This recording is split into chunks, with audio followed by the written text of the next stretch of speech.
Several companies today, most notably Boeing, taking out full lines of credit. Extraordinary. That stock plummeting on the news. It's like a homeowner taking out his entire line of credit at once. Mike Santoli joins us from the New York Stock Exchange with the significance of these moves. And, Mike, it was significant. It is like drawing down your entire HELOC in one fell swoop.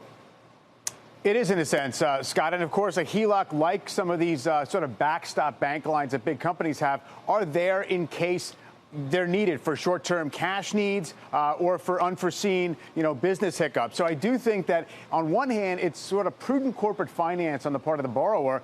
The reason that you would have this group of banks stand behind you and commit to providing a certain amount of funds over a certain amount of time, like a revolving loan, is because you might see cash flows get squeezed. You might see the need to tighten the belts and things like that. It's also something that for a company like Boeing might give assurance to its debt holders of its bonds to say, look, we actually have a secondary source of cash here. And it did happen, too, not just with Boeing. I think Hilton as well as private equity firms like Blackstone and Carlyle telling the companies they own to draw down their bank lines. And really, it's just a matter of bringing the cash in-house in case you need it as we have this sales and cash flow squeeze, perhaps, in an economic slowdown. And I'm just wondering, what happens if even more large companies do this exact same thing? I know the bank CEOs were on the Hill today, and one after another in their meeting with the president saying this is not a banking crisis, the banks are stronger than ever, this is not 2008. But if all of these companies come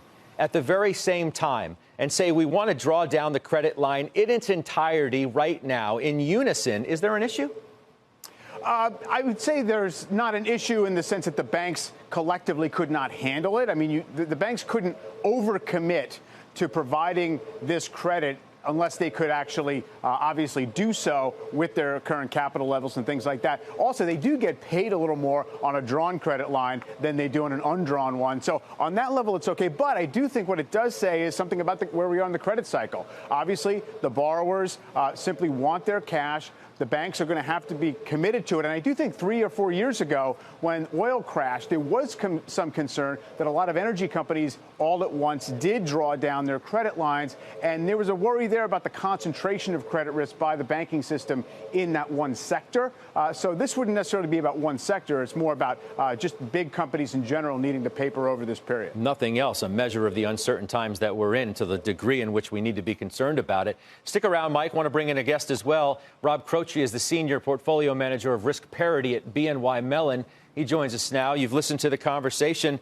Rob, what do you think about what you heard from Mike Santoli and what we got today from Boeing and perhaps some others in the days ahead? I think it's the right conversation to have if we want to think about which direction the market could be going and what worst-case scenarios look like. It is about balance sheets, and as equity prices draw down, firms become less creditworthy. I mean, stock price is part of a lot of loan covenants. And so as equities draw down, firms are wise to tap their credit lines and be liquid. Mike, I'm wondering if we're going to start hearing the word credit more and more, or credit event. Bob Diamond, the former head of Barclays, was with me yesterday on Halftime, mentioned he thought we were going to have some sort of credit event. Jeffrey Gundlach said these never end without one, so it's going to be messy at some point. Your thoughts?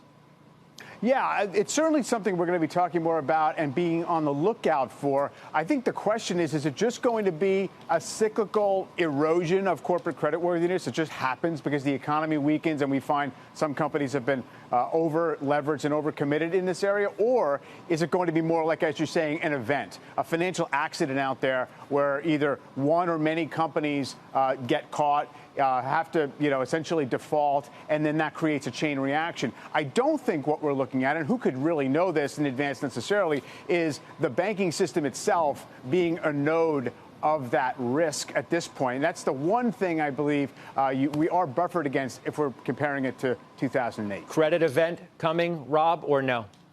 I think that's a major question, but the credit event doesn't need to involve banks. A lot of intermediation occurs with non-bank lenders.